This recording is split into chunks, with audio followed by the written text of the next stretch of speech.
but today we get to start study designs, which is, we're starting analytic study designs, right? So up until this point, everything we've kind of talked about has been descriptive epidemiology. Who remembers what descriptive epidemiology is? Anyone? It's all asleep today? Yeah. Well, that goes hand in hand with cross-sectional, where you describe your population. And it doesn't have to be cross-sectional, but yes, you're describing the population. That's exactly right. Descriptive literally means you describe the population. So we're talking about the person, place, and time, right? So we're not comparing risk factors to outcomes. That's not descriptive epidemiology. Descriptive means we are describing who is sick, where they are sick, and when they are sick. So that's everything we've covered up to this point has been descriptive. We've been describing illness within the population, which is important to know because if we don't know who's sick, then how are we going to know what risk factors to look for? Today we start our analytic epidemiology. So if descriptive epidemiology describes the population, what does analytic epidemiology do? Analyzes the population. Yeah, actually, it does. For like statistics about diseases, things like that. So what are we looking for? risk factors. We're looking for risk factors. Risk factor is the fun super epi term that we talk about. So yes, we're analyzing population. We're looking for risk factors and how they are associated with what? Disease, our outcome. So there's a couple of terms that we're going to use kind of interchangeably, and it's really, they all kind of mean the same thing, but it's discipline specific as to which ones you use. So epidemiologists like to talk about risk factors. Oh, sorry, I thought you were showing me something. So we like to talk about risk factors. Other people like to talk about independent variables. So if you hear independent variable in the context of an epidemiologic study, we're talking about the risk factor that we're looking at. We're not going to call it the cause because we don't know, we'll talk about causation later, we don't know about the cause, but we are looking for potential things that are either associate with or contribute to the development of the disease. So the other thing we have to look at is the outcome. So the outcome is whatever we're interested in. It could be the disease we're interested in. It could be something like the amount of money we spend on a particular health intervention. Our outcome is whatever we're interested in. Generally, it's a disease state. It could be something else. It is also our dependent variable, if we're going to talk back in our scientific method lingo. So we want to see how the risk factor influences the outcome. That's what we're looking for. Or how the risk factor, yes? Would your outcome or dependent variable be determined before you even start? Yes, because you can't design a study if you don't know what you're looking for. So you're looking for, okay, I want to make this much money, or I want to look at Ebola, or I want, to... Yeah, so your outcome is so you see a disease state, and your disease is your outcome, right? You want to look at what risk factors are associated with that outcome. Or if you're doing a cost analysis, you want to know whether intervention A costs more than intervention B. So cost is your outcome. But you have to determine that before you start your study, absolutely. All right, so we're going to talk about two particular study designs today, cross-sectional and case control studies. So we've already kind of talked about this, but we have, in epidemiology, we have descriptive studies and analytic studies. Now the studies that we're going to talk about right now are observational studies. What is an observational study? We talked about this the first week. Yes? Where you're basically kind of like just watching what's going on. You're not actually having you're not physically changing anything going on. Absolutely, exactly. You as the investigator are not manipulating anything. It is what is happening. These are naturally occurring groups. So we can talk about descriptive, which is what we've been talking up to this point. We've been talking about descriptive observational studies. Today, in the next couple of days, we're going to talk about analytical observational studies. You also have experimental studies. So if in observational studies we're not manipulating anything, what happens? What makes something an experimental study? I'm going to go with Tasha because she had change fun. one variable and then leave another group the same, so it's actually an experiment. You're manipulating things in the environment. Yes, and there's one other key factor. What do you think that is? Hypothesis? Well, we should have a hypothesis for all of our analytic studies. You're getting You're in the realm. So step one, or one thing that you have to have for an experimental study is investigator manipulation of the independent variable. Yes. What's the other one? You have control group You have a control group. How do people get assigned to these groups? randomly. Randomly, yes. That is the key. If it's going to be a true experimental study, you have to have randomization to treatment groups, and you have to have the investigator manipulation of the independent variable. And there are several different types of experimental studies, and we will talk about those, I think, in week 7. This risk factor you said, is that the dependent or the independent variable? Independent. Independent, okay. So your outcome is your dependent, because it is dependent upon your risk factor, right? It's dependent upon the independent variable. Okay. It's one of those things you have to sit down and think about. But outcome equals dependent, risk factor equals independent.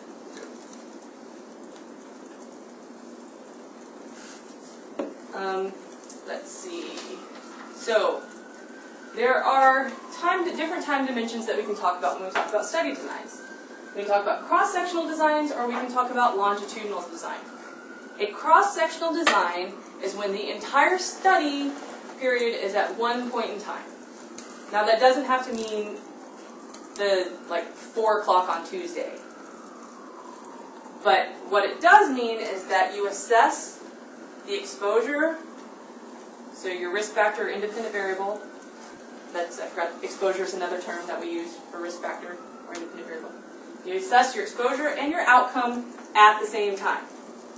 So I give you a questionnaire and I say, are you a smoker? Do you have lung cancer? At one time I ask you this question. Longitudinal studies occur over a period of time. So you don't ask everybody at everything at once. You have at least 2 time points where you establish the exposure and you establish the disease. So these may be prospective, meaning I start today and I find out if you guys were exposed to whatever I'm interested in. And then 2 months from now I survey you all again. It doesn't necessarily have to be a survey, but for the sake of argument, I ask you again and I find out if you developed the disease. So that's prospective. We start today and we move forward in the future. Retrospective means that we have data sitting in a warehouse somewhere and we're going to analyze it, but it's still data where we can pinpoint points in time. So I have all of the insurance claims data from 2004 to 2012, which means I could go back to 2004 and see what diagnoses existed for you in 2004, what illnesses you had then. And then I can track and see what developed through 2012. Now, in real time, all of these things have already taken place, right? So it's a retrospective study because it's already happened. But it's still longitudinal because I'm tracking people across time. And we will talk about this much further. Don't worry about getting everything completely straight right now. So in a time series, we sample participants at different points in time. So we'll have a baseline and then follow-up 1 and then follow-up 2. Time series are typically prospective. It's just another term you're going to hear. But it usually refers to a pre-test, an intervention, you have an assessment, and then a post. Is usually what we're talking about in a time series. Trend studies, we're looking at a certain variable over time, but not necessarily in the same people. So we look at the number of car accidents in Missouri for 10 years. So we're looking at the same variable, but the same people weren't in those car accidents. Well, some of them might be very bad drivers, but we're not looking at the same people, we're just looking at trends and rates across time. That's a trend study. And then a cohort, there are 2 different competing phrases for cohort. So you may hear it, so we're going to talk about cohort studies next week in the terms of epidemiologic cohort study. You will also hear the term cohort to mean something like, for example, a birth cohort. So people that were born in 1970 would be a birth cohort. Those are all the people, and then, so you can have a cohort where you're talking about a group of people, it's the same group of people that all have something in common that you follow over a serious time. Or you can have a cohort study. Semantics, just letting you know you're going to see it both ways. So don't get confused when people seem to be talking about slightly different things. You're going to have to read around and figure out exactly what they're talking about. This will become clearer as we go on. This is just our introductory slide. Yes? Can you describe time series again? Yeah, so time series just means you have at least 2, usually 3 or more points in time. And so usually you'll have a pre-test, and then you'll have a test at time 2 or something, and then you'll have a post-test. So if you had an intervention or you had something that happened in the middle, it doesn't have to necessarily be an experimental study where you applied an intervention. But let's see. So observational epidemiology. First study, which wasn't on the original slide, but we're going to talk about ecological studies. Anyone want to guess what an ecological study is? Looking at things as they are without really changing it, kind of. Yes. There's one important difference in, I think ecological studies were in your reading, so now I know that none of you read. But there's one important aspect of an ecological study that makes it different from the other types of studies that we're going to talk about. Ecological study, oh, did you? Well, I was going to say, isn't it they just use, like, data that's already available in, like, population? Like, it's Populations, there you go, yes. Ecological studies are done on an aggregate level. So we don't have information on individuals when we're talking about ecological studies. We have information on population rates. So we could do an ecological study where we compared the amount of automobile fatalities before the click it or ticket marketing campaign and after. So we're looking at the aggregate. We're comparing rates of disease across, or rates of injury across a large group of people over time, but we don't have any individual level data. We're just comparing larger. So an ecological study works at the population level. It is an aggregate study. So it's good because this information exists, right? We can find it. The big caveat about ecological studies is that you cannot make statements about individual level relationships based on ecological data. So you can't look at people as, you can't look at groups of people together at an ecological level. So you can't look at rates of automobile accidents and then say you died because you didn't wear your seatbelt. Right? Did you have a question? If you describe the case. Because ecological studies are talking about populations as a whole, and population associations do not necessarily exist at the individual level. So these studies, so why do we care about these studies? They're good for formulating a hypothesis, right? If you find out that cancer rates seem to be higher next to this particular highway, it's like, so people that live near really busy streets have higher rates of lung cancer than people that live in rural areas. You can't say that car exhaust causes lung cancer in individuals. You can say that rates of disease are higher among these highways. Maybe we should look to see on an individual level if car exhaust is causing, right? Or is associated with on the individual level. You see where the difference is between saying we see that rates are higher along the highway versus saying you live near a highway and therefore you've gotten lung cancer? Those are not the same thing. So the ecological fallacy is when you attribute an association between variables at an aggregate level to an individual association. So the way you can remember this, if you analyze your data, and your unit of analysis is the groups, you analyze your data and you're looking at population as a whole, when you analyze it and you don't have individual level information, you can only make assertions about those populations. You cannot state it that it's happening at an individual person by person level. All right. So we've talked a little bit more about descriptive designs. We've kind of beat this one into the ground up until this point. But just for argument's sake, we want to talk about descriptive designs and that we are describing the health of our population. Again, we're not talking about links between exposure and outcomes. We're talking about the person, place, and time of disease. We don't use hypotheses when we're talking about descriptive designs. Anyone have an idea why we don't use a hypothesis?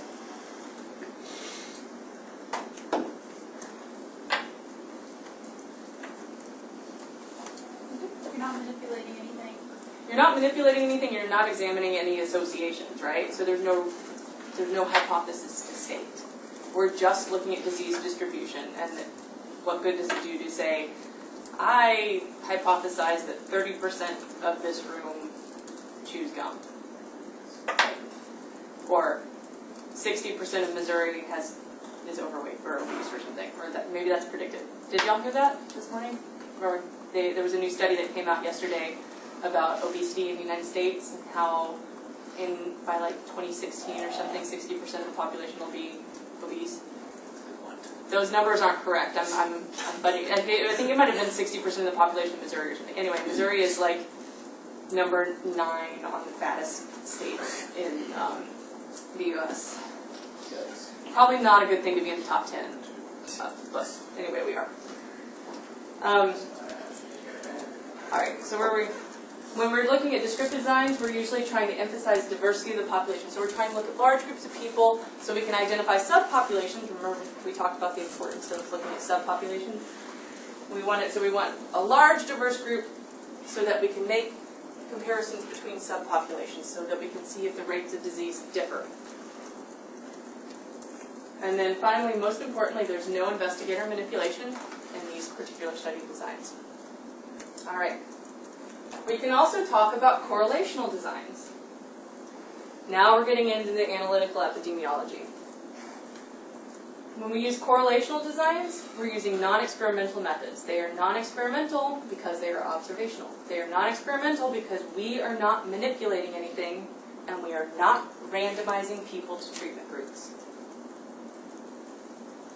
But we are still testing hypotheses. So we have a theory about what's going on, and we're still conducting our study. We're still looking at what's going on, and we use all of our nice little statistical models to make comparisons, and we try to determine if there's if statistical associations exist.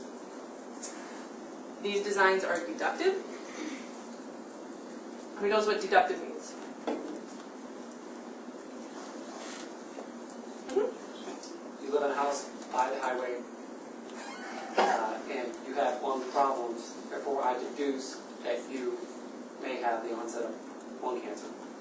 Right, so you start with a theory, move to a hypothesis, and then test that hypothesis, then revise your theory. Yes, exactly.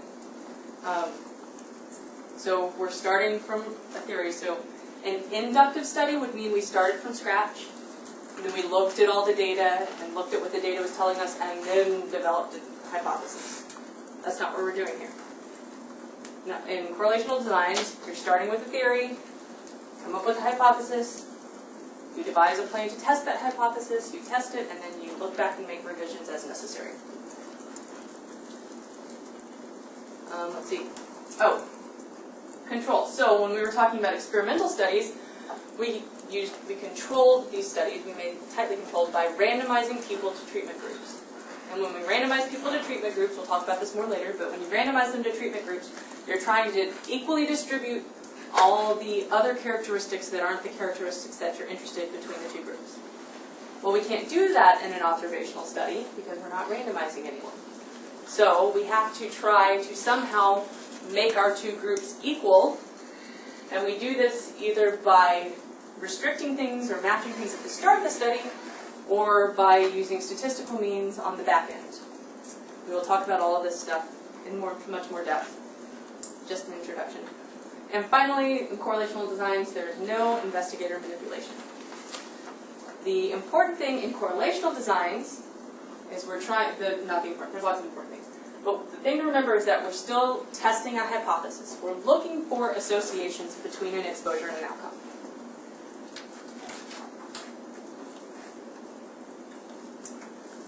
We can contrast this with exploratory designs, which can be quantitative or qualitative or both.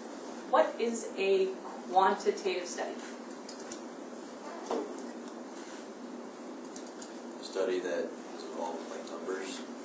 Yeah, pretty much. So a quantitative study means that we either are looking at things that have numerical values, or we're assigning numerical values and we're using statistical means to make assertions about what's going on. A qualitative study, want to guess on that one? Just qualities, certain things. Kind of. Kind of. Anyone else want to take a stab at qualitative? Yeah. things that don't have numerical values or things you observe, like blue and red and yellow, things like that. Yes, you can categorize those and turn them into quantitative analysis. The importance of a qualitative study is that when we talk about qualitative, it's like, instead of giving you response options, so I could say, pick your favorite color, and I would give you blue, green, yellow, red, or orange, and you would pick one of those, and I would just label orange is 1, blue is 2, green is 3, and I could statistically analyze, or I could look at the proportion of people that picked each color, and that would be quantitative. Qualitative would be if I asked you, describe your favorite color. Why is that your favorite color? And then you gave me a whole bunch of in-depth information about that. So it's usually in narrative form, typically. And so you get a whole bunch of, you get kind of the explanation as to why things are going on. Right? Now, we can have exploratory designs that are quantitative or qualitative. A lot of times they are qualitative because if you don't know anything about an area and you don't know what associations might exist, sometimes it's just good to ask people what's going on. There's a lot of, don't get me wrong, qualitative is a legitimate research method. There are techniques that are described and that people use. But I can ask all of you in here, okay, well, why do you think these things are going on? And you give me a response, and I analyze all the narrative responses and kind of come up with some theories.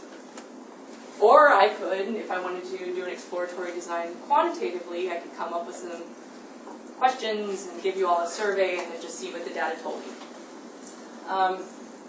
Again, with exploratory designs, we use a diverse sample typically because we're trying to identify what's going on. We're hypothesis generating. That's the point of an exploratory design. And of course, there's no investigator manipulation because we're just trying to find out what's going on.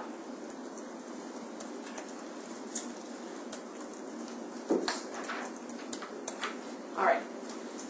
So, observational designs in EPI, we typically talk about 3 main types.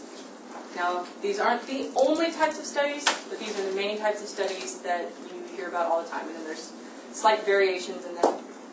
But case control, cross-sectional, and cohort are the main EPI designs that you're going to hear about and main designs that we're going to talk about in this class.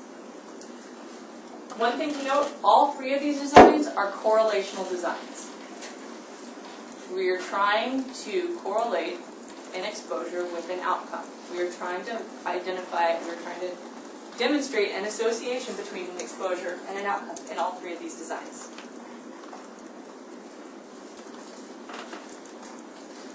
All right. This is a fun little hierarchy of observational designs, or at least not a hierarchy, delineation. So we start, all these are observational. We have cohort, which can be prospective or retrospective, case controls, and then we have other designs, so pre-test, post-test, ecological, which we talked about, and cross-sectional, which we're going to talk about today. And I'll show you this figure again as we keep moving through things. But so, a case control study design. Case controls are often our first approach to deciding whether a risk factor is associated with an outcome. So, in a case control study, we identify people that are sick. Those are the first people we find. Those are our cases. People have an illness we're interested in. We identify those people that are sick. So we have this group of cases at time 1. So this is right now. We find all the people that have toe cancer or something, I don't know. We then find a group of controls. The controls are people that are not sick right now. So we find our cases, it's a group of people that are sick, then we find controls. Now the point of the controls is not just to go like randomly pick people off the street to make controls. The controls should come from the same source population as the cases. So they should be as alike to the cases as you can make them, except for the fact that they're not sick. Now that we've identified our cases, and we've identified our controls, and we have this thing that we think might be causing the disease, we now go ask all these people, were you exposed to exposure X? And then we can classify them, the cases that were exposed to the exposure of interest, the cases that were not exposed. The controls that were exposed, and the controls that were not exposed. The exposure happened in the past, right? It's something that should have happened previously.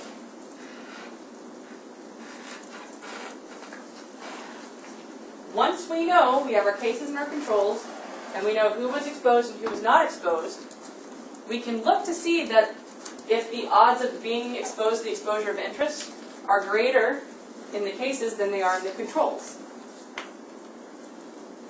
And if the odds of being exposed to whatever exposure of interest that we have are greater in the cases, then we can say that this exposure is associated with that disease. It does not tell us that it causes the disease, but it tells us that there's a relationship there. So let's look at this. Well, let's define our cases first, and we'll look at it a little more closely. So, cases are identified first. In a case control study, cases are identified first. I will keep saying this because for some reason everyone always forgets it. Case control study, you identify your cases first. That is the first thing you do. You know you're interested in the disease, you find your cases. Theoretically, they should include all the people in whatever population you have of interest that develop that outcome of interest during a specified period of time. So we want incident cases, if we can find them. So we'll say, okay, we want, for the past 2 months, we want all new cases of, I don't know, flu. It was probably a bad example, but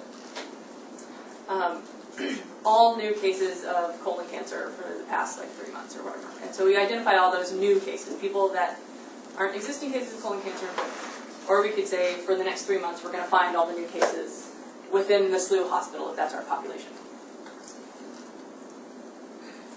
Once we have our cases, we don't ask our cases when we're finding them, did you have exposure X? To pull the cases. We identify our cases based on the fact that they're a case.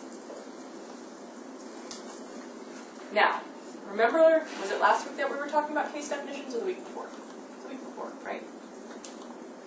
Case definition, is that coming in, ringing any bells at all? Case definitions are now becoming very, very important. Did you have a question? No? You just keep waving at me?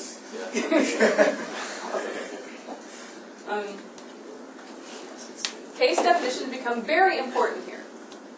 I mean, they're important regardless, but they're very important because we want to identify the right people. We want the people in our study that truly have the disease we're interested in. We don't want the other people in there at all.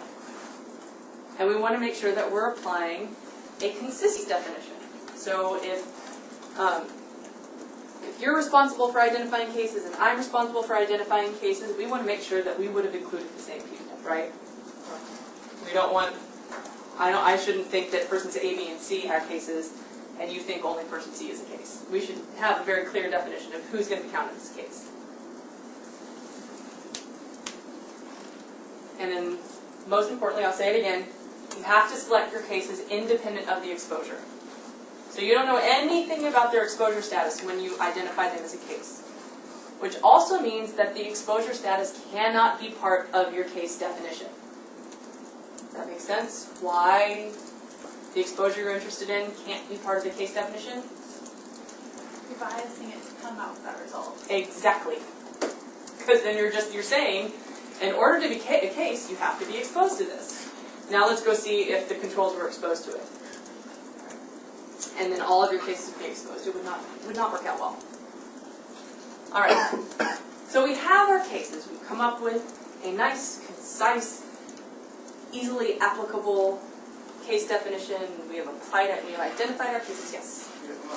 How would that How would that work? How would you define how would the case definition work out? So, aren't you looking at people who are exposed to a certain factor? Not yet. Right now we're interested, so we'll ask about exposure later. But right now we just want to know who is sick. So if I am looking at cases of, I don't know why I can't think of any easy, cases of diabetes. I am looking in a clinic and I want to know, and in my mind, my theory is that taking drug X increases your risk of diabetes. I can't say that you have to have drug X in order to be counted as having diabetes, right? That can't be part of my case definition. My case definition is that you have a fasting blood glucose of like 200 or something like that, 140, I don't remember what the levels are. I should know these things. Or 2 subsequent non-fasting blood glucoses above a certain level, but I would have to have a case definition. Or if I'm looking at administrative data, I could say you have to have at least 2 outpatient claims or 1 inpatient claim over the course of a year in order to be considered as having diabetes. That would be my case definition. So those people would count as having diabetes. Yes? Restate that again for me, please. I'm trying to Which part? figure I'm sorry. out how to create a case definition around that example. Okay, diabetes or colon cancer more effectively. It depends on where you're getting your data as to how you're going to define your cases, right? So if you have clinical data, you can use clinical information. So if I have access to people's lab data, or if I have access to a doctor's office where they are clinically diagnosing people with diabetes, I would define my case of diabetes much differently than if I only have insurance claims data. So if I'm looking at insurance claims, I don't have any lab data. I don't know what their blood glucose was. But I do know that that their insurance was charged, and the code that they were charged for was a diabetes code. So it's basically kind of like the case definition we had to make with the regs. It's exactly like the case definition that you had to make the other way. Yes, that was the purpose of that. See, things keep building on each other, right? That was exactly the purpose. So your case definition is going to be dependent upon where you're getting your data, which is why I can't give you an absolute answer as to how you do it. Depends on what you're looking for. But the important thing is, what I cannot say is that you have to have been exposed to drug X and have a blood glucose level of 200. Or it would say, patient was described as having this ICD code, therefore we think that they may have elevated glucose levels. No, you wouldn't, I mean, you would say that they did, because if you're saying that they have diabetes, then obviously they have to have pervasively high blood glucose levels. But you wouldn't state it like that. You would just say, we are classifying anyone that has 2 outpatient or 1 inpatient code over the past year. We are classifying them. We are saying they have diabetes, and we are putting them in our disease case category. And then everybody that's left over that you're not classifying as a case now becomes eligible to be a control. So your controls should be chosen from the same population as your cases, theoretically. This is not always possible, but generally speaking, you want your controls to come from the same population. You would love for them to have the same distribution of possible confounders. We'll talk about confounders in like 3 or 4 weeks, but confounder, in short, are all those other little characteristics that may influence the relationship between your exposure and outcome, generally speaking.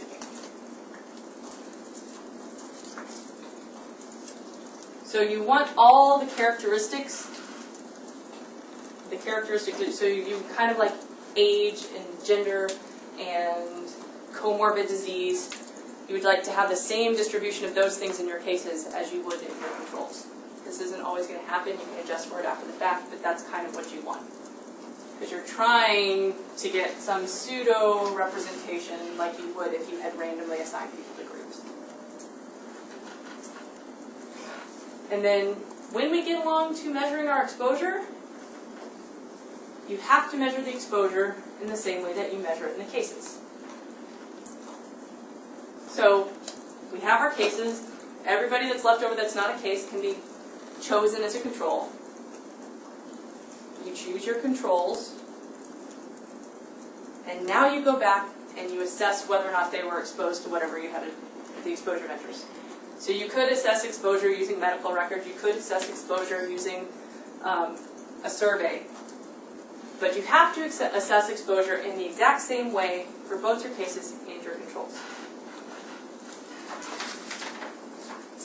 Now, anyone want to take a stab of the kind of why we want to have controls in the first place? What is the control group telling us? The baseline information. Absolutely. It should be the base rate of exposure in your population. In the general population, it's telling you the baseline exposure, what you can expect.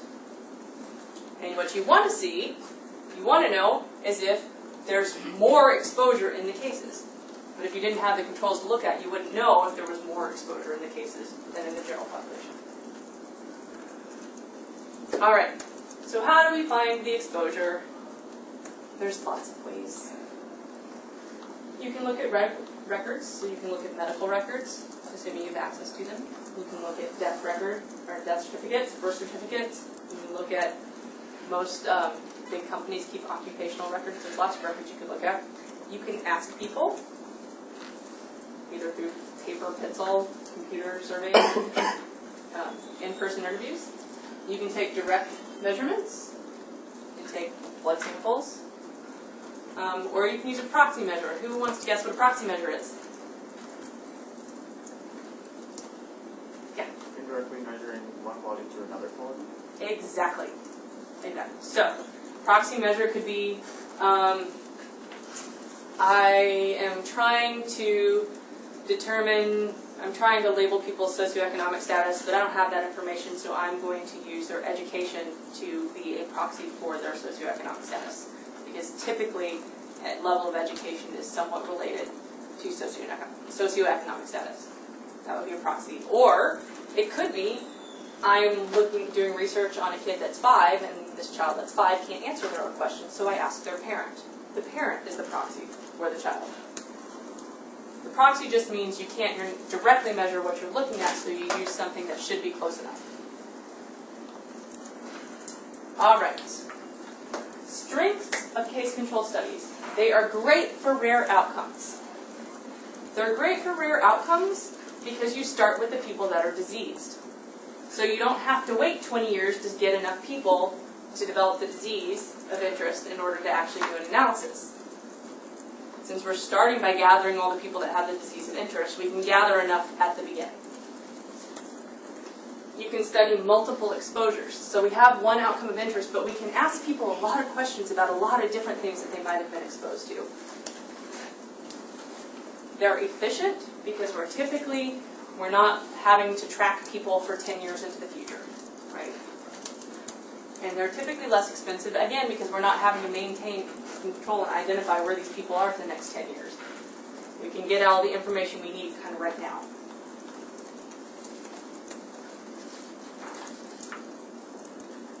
There are some limitations, some significant limitations to case control designs.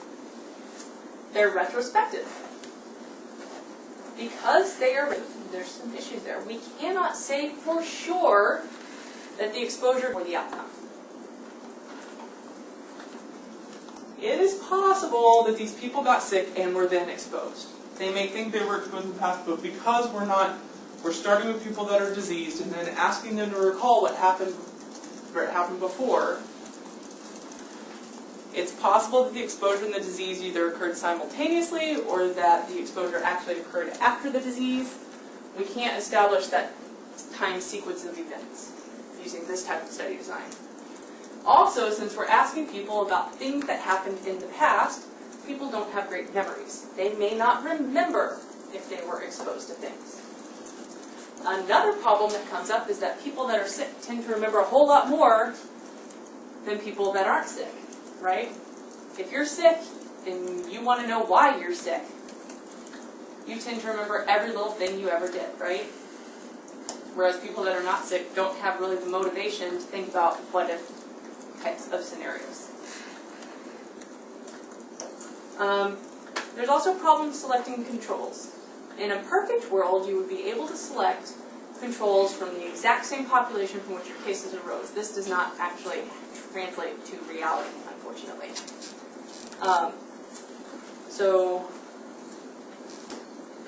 Lost my place. Yeah, so if your controls are not actually representative of the source population of your cases, it's going to bias your results.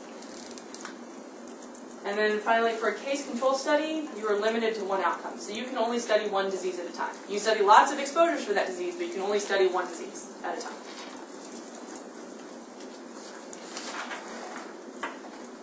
All right, cross-sectional study designs. You collect your exposure and your disease information at one point in time.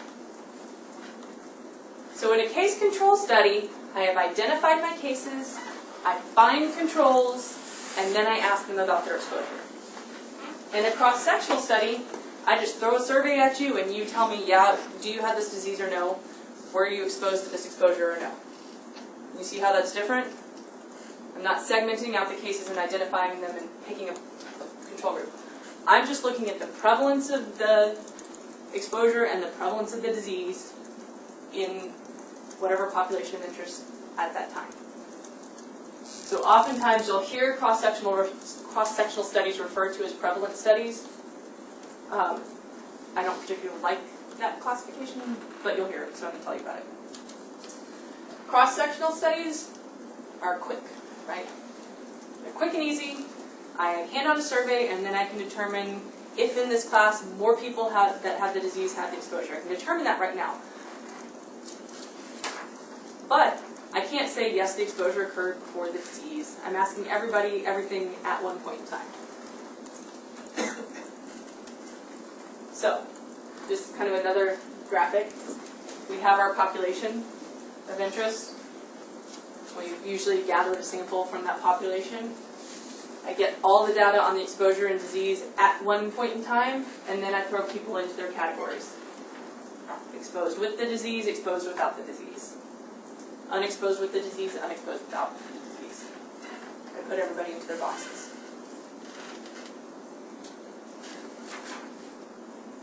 Now, cross-sectional studies are exceptionally efficient and incredibly inexpensive when you think about the realm of research. Because you don't have to find a bunch of people and then find comparable controls. You don't have to track people over time. You just say, okay, I have found my sample. Let's get all this information, be on your way, and there you go. They're inexpensive for the same reason. However, they have limitations, just like the case control study. Again, you can't establish a temporal relationship. You cannot say that, yes, the exposure preceded the outcome in time. This is very important because if the exposure doesn't precede the outcome, then the exposure definitely did not cause the outcome, right? Make sense? And then again, it's also subject to recall bias, just like cross-sectional studies are.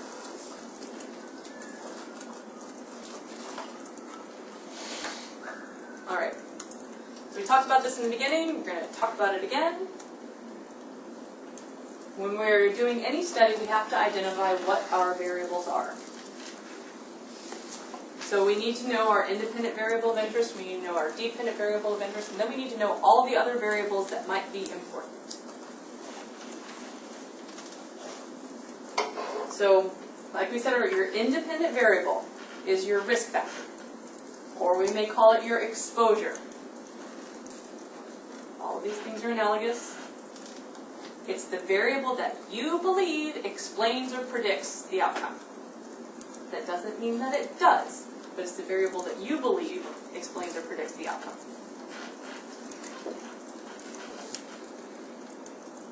The dependent variable is your outcome. It is the disease state. It is what you believe is being influenced by the independent variable. So we're going to talk about effect modification and confounding a lot more as we move through the semester. But for now, a moderating variable is a variable that alters the strength of the association between two variables. So let's say that event or intervention X reduces cardiac readmission rates. So intervention X is our independent variable, it's our exposure. Cardiac readmission rates are, or cardiac readmission, sorry, not cardiac readmission is our dependent variable. It's the outcome we're interested in. But let's say our intervention only decreases cardiac readmission for patients that are over 65. So age would be our moderating variable because there's a different relationship between the intervention and the outcome for people that are older than for people that are younger. So depending on the third variable, our moderating variable of interest, in this case the moderating variable is age, depending on the level of your moderating variable, the intervention may or may not be effective. So age in this case moderates the relationship between intervention X and cardiac readmission. Now a confounder occurs when the relationship between two variables can be explained away by a third variable. So let's say, for example, there truly is a very strong association between lung cancer and alcohol use. Now, alcohol use does not cause lung cancer. When you take into account the people that are smoking, you no longer see a relationship between alcohol use and lung cancer. Smoking is a confounder in that relationship because once you mathematically take into account the fact that a lot more people that use alcohol smoke, the relationship between alcohol use and lung cancer disappears. Because it's really smoking that's causing the lung cancer, right? So confounder is when the relationship between two variables is diminished or disappears when you take into account a third variable. And we will revisit these concepts every week from now until the end of the semester. So don't worry if they don't make sense today. Alright, so you've conducted your case control study, you've conducted your cross-sectional study, and now you have data and you want to analyze it. So what do? You calculate an odds ratio. Now you can use an odds ratio for both case control and for cross-sectional studies. The odds ratio is defined as the ratio of the exposed to non-exposed in the case group, to the exposed to the non-exposed in the control group, which isn't the best. So it's the odds of being exposed given that you have the disease over the odds of being exposed given that you don't have the disease. Now odds, for those of you who are not familiar with probability theory, which I'm guessing would be all of you, odds is, in probability theory we talk about it as the number of successes over the number of failures. But here, it's the number of people that are exposed divided by the number of people that are not exposed. So within the cases, it's A divided by C. The number of people that are exposed divided by the number of people that are not exposed, A divided by C, over, in the non-diseased group, the number of people that are exposed over the number of people that are not exposed. So it's the odds of being exposed, given that we know you have the disease, divided by the odds of being exposed, given that we know you do not have the disease. And we can calculate that and we get a nice little number. The odds ratio is an estimate of risk. It is not the same as risk. We will talk about risk next week when we talk about cohort studies. You cannot directly assess risk using a case control study design or a cross-sectional design. So we use an odds ratio to estimate risk. But when we talk about the odds ratio, in the context of a case control study design, we are talking about the odds of exposure given that we know you have the disease. So we'll keep talking about this a bit. So let's go through smoking and lung cancer example. We have a case control study that we have done. We identified 65 people with lung cancer. Then we took the rest of the population and we identified 1,935 people that did not have lung cancer. We then all asked them if they smoked. And we classified them as being smokers or non-smokers. We were able to put them in our nice little 2x2 table. So now that we have done that, we can now calculate our odds ratio. So it's 50 divided by 15, A over C, divided by 450 over 1485, and we get an odds ratio of 11. Anyone want to take a stab at what that means?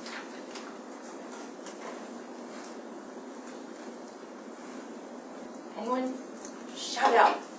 Just guess. Yeah. Well, that if you're smoking, or that people with lung cancer that smoke, that's like 11 times more likely to happen than people being a smoker without lung cancer. You've taken that before, haven't you? Okay. So you got that right. No one ever gets it right on the first round. Yeah. So what we are saying here is the odds of being exposed, the odds of smoking, given that you have lung cancer, are 11 times greater than the odds of having smoked if you don't have lung cancer. What I am not saying that the odds of lung cancer are greater for people that smoked. I'm saying you are more likely to have smoked if you have lung cancer compared to people who do not have lung cancer. Why am I saying it that way? I'm saying it that way because we did a case control study design. And in a case control study design, we started with people that were sick. So we started already knowing who was ill. So we are literally estimating the odds of them having ever had this exposure we're interested in, given that we know they already are sick. There's a whole bunch of probability theory that nobody wants to hear about that goes into that, but the important thing is it's an important difference. It's an important conceptual difference. That when you are doing a case control study, you are looking at the odds of having a particular exposure, given that we know you already have the disease, compared to the odds of having exposure, given that we know you do not have the disease. So we'd say the odds of being a smoker for people with lung cancer are 11 times greater than the odds of being a smoker among people without lung cancer. I totally made all this data up, just as a caveat. Any data I put up here, unless told otherwise, I completely made up. So I have no idea what the actual true association is between smoking and lung cancer. It is really quite high, but I don't know what it is. Now, does everyone understand why we talk about it this way? Because this is a truly important sticking point for me. Some people don't feel as strongly as I do, but I really think the conceptual importance of this, you will be tested on it, I guarantee you. So, just remember this. Yes? Because we can't look at everybody who smokes. Right, so we can't. And so if we were doing this, we can't truly directly estimate risk. If we were estimating the risk of disease, we would be able to say that the odds of having lung cancer, or no, we wouldn't say odds, we'd say the risk of lung cancer is greater than people that smoke. But we can't directly estimate risk from this particular study design. There's too many flaws in the study design. So we're saying this is our best guess, but we are estimating the odds of exposure, given that we have the disease. One more thing about interpretation. There's technically not an industry standard, but there's some general rules of thumb. If you have an odds ratio of 1, it means there is no association. Why? Because remember, this is a ratio. So that would mean a 1-to-1 ratio, right? It would mean the odds of exposure are exactly the same in the diseased group as they are in the non-diseased group. So an odds ratio of 1 means there is no association between the exposure and the disease. Between 1 and 2 is considered a weak association. Between 2 and 3, moderate. Anything above 3 is considered strong. And again, because it's a ratio, you're not going to get a negative number. If you get a negative number, you have done something completely wrong and you start over. You cannot have a negative odds ratio. So anything between 0 and 1 is considered a protective effect, because that means the odds of being exposed are less in the cases than it is in the controls. Yeah. So is 0.5 like, would that be like twice as less likely? It would be a 50% reduction in risk, or reduction in odds, sorry. Yeah. All right. We're going to take a quick break. That was perfect timing. Let's take 5 minutes. Stand up, mill around, enjoy yourself. We have 3 different activities for this afternoon. And we will do those. And I think even with those 3 activities, we still might get out a little early. So I say that and then we totally won't. But we'll try. All right, so take